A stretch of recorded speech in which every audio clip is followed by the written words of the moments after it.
Velikih enoprostorcev danes na slovenskem trgu pravzaprav ni več, vsaj ne, ko govorimo o novih vozilih. No, tako se morajo na primer družine, ki bi si želele več prostora ob nakupu novega vozila, nekako znajti. Te družine morajo torej poiskati alternativo. No in tokrat bomo pogledali eno tako alternativo, ki jo ponuja Peugeot.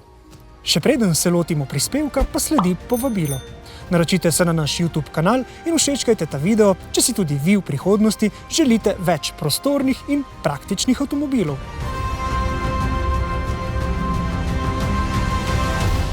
Najprej pa poglejmo, kaj se pravzaprav danes dogaja na trgu.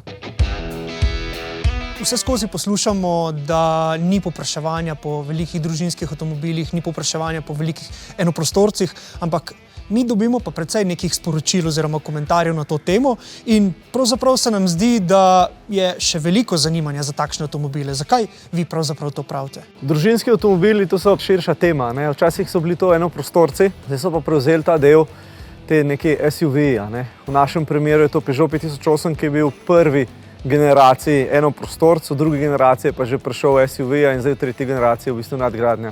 Enoprostorci so orali ledino v področju družinskih vozil, hkrati so pa ponujali tudi višje sedenje, kar je bilo ljudem še bolj všeč kot ta prostor, ne? In zdaj to višje sedenje so prevzeli tudi SUV-ji. SUV-ji imajo pa tudi to karakteristiko boljšega, bolj markantnega videza. Stranke kupujejo z očmi, ne? In ko jim je nekaj všeč, potem se tudi za tisto zadevo bolj zanimajo, ne? Ampak vseeno pa so družinski SUV-ji malenkost manj prostorni od klasičnih tistih enoprostorcev, ki so bili res take velike škatle, kot smo jih nekoč poznali, ne? A lahko velik SUV zadosti tem potrebam? Zdaj, odvisno od uporabnika. To je res, uporabnik je tisti, ki potem reče ja ali ne.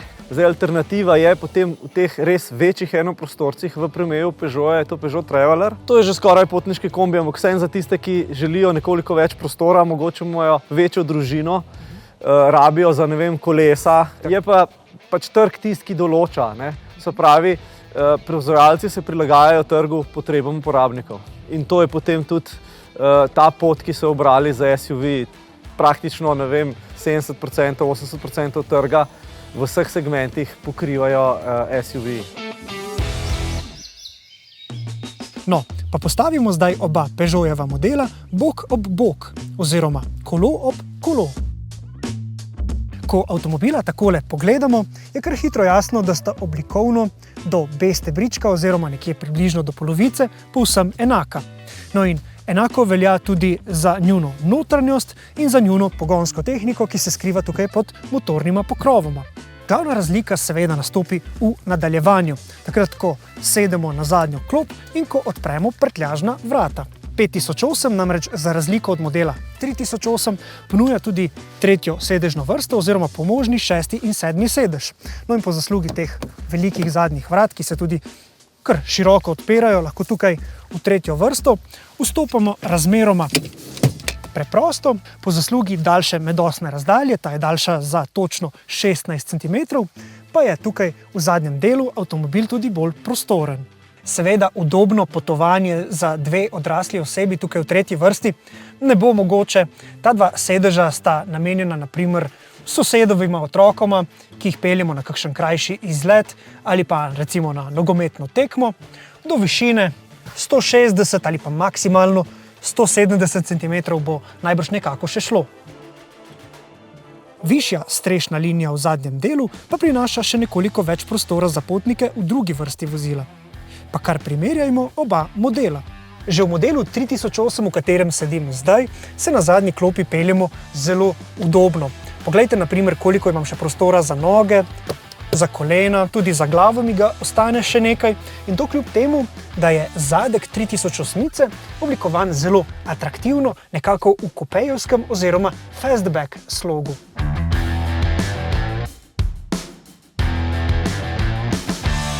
No, v modelu 5008 pa imamo medtem še nekaj več prostora po višini, ampak po mojem mnenju je še bolj pomembna prednost to, da imamo tukaj zadaj večja okna, s tem pridobimo več svetlosti, svetlobe v kabino, no in tako je vožnja, predvsem na daljših poteh, bolj prijetna.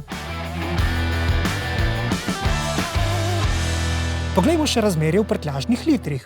To znaša 520 proti 916 oziroma 1480 proti 2232. Ampak verjamem, da vam te številke povedo bolj malo. Primerjajmo raje bolj praktično. Glavna prednost modela 5008 je, da je njegova notranjost precej modularna. No, kaj to pomeni?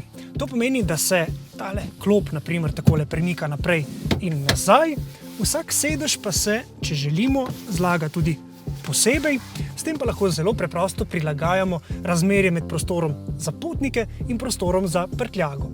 No, če boste imeli postavljeno to tretjo vrsto, bo seveda prostora za prtljago ostalo bolj malo, kar je povsem normalno za ta segment vozil. No, v primeru Peugeota 5008 je tukaj prostora za dobrih 300 litrov, kar v praksi pomeni, da lahko sem postavimo le en takšen malo večji kovček. Največja razlika med prtljažnikoma modelov 5008 in 3008 pa se pojavi takrat, ko tole tretjo vrsto takole zložimo.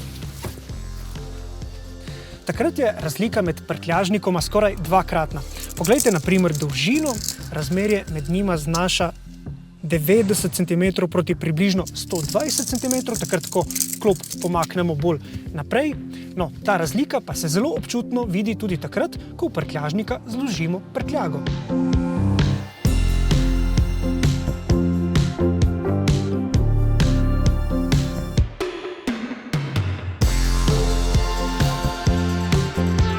No, pa zložimo še drugo vrsto sedežev. To nam bo prišlo prav predvsem takrat, ko želimo tukaj zadaj prevažati kakšne zelo dolge, nerodne predmete. No in skladno z dolžinskim prirastkom je ta podaljšan prtljažnik v modelu 5008 v primerjavi z modelom 3008 daljši, poglejmo, takole za približno 30 cm. Modela 3008 in 5008 sta na voljo tudi z električnim pogonom, ki smo ga že preizkusili tudi na dolge proge. Odpeljali smo se namreč na road trip proti Bavarski in tam ugotovili, da se nov Peugeotov električni pogon odlično obnese. Sploh, ko govorimo o njegovi učinkovitosti.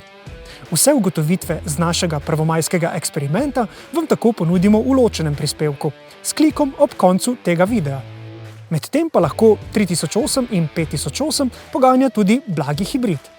Gre za 1,2 litrski trivaljni bencinski motor z električno podporo, ki s svojimi značilnostmi, predvsem dodajanjem moči in navora v nižjem območju vrtljajev, dokaj učinkovito nadomešča celo turbodizelski motor. Ob testu smo ugotovili, da Peugeotov blagi hibrid pravzaprav niti ni zelo blag, oziroma da je pomoč elektromotorja, takrat, ko jo potrebujemo, precej izdatna. Tako pri umerjeni hibridu primerni vožnji pridemo tudi do dovolj ugodne povprečne porabe, ki glede na meritve z našega testnega kroga znaša 6,2 litra na 100 km pri mešanem ciklu. Peugeotov blagohibridni pogon smo v naši oddaji že pogledali v samo drobovje in ga v veliki meri celo razdrli.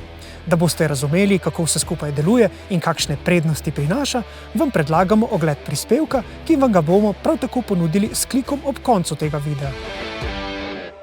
5008 in 3008 se pri porabi goriva med seboj praktično ne razlikujeta, saj je razlika med maso enega in drugega le 70 kg. Tako je razlike težko poiskati tudi pri voznih lastnostih.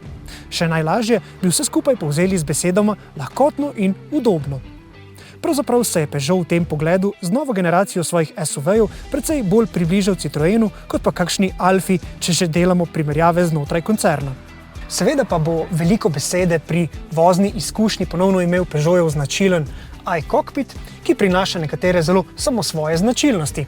No, najbolj opazna je seveda ta, da na merilnike gledamo nad volanskim obročem in ne nekako skozi njega, kot je to v navadi pri večini ostalih avtomobilov.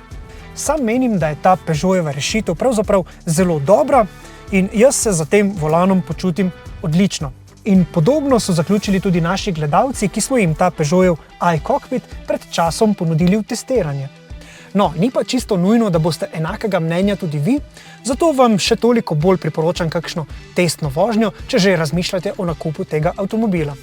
No, na dolgo testno vožnjo smo se z modelom 3008 odpravili tudi mi in v tem prispevku vam še bolj podrobno razložim, zakaj menim, da je ta notranjost zelo privlačna in intuitivna. Vabljeni k ogledu!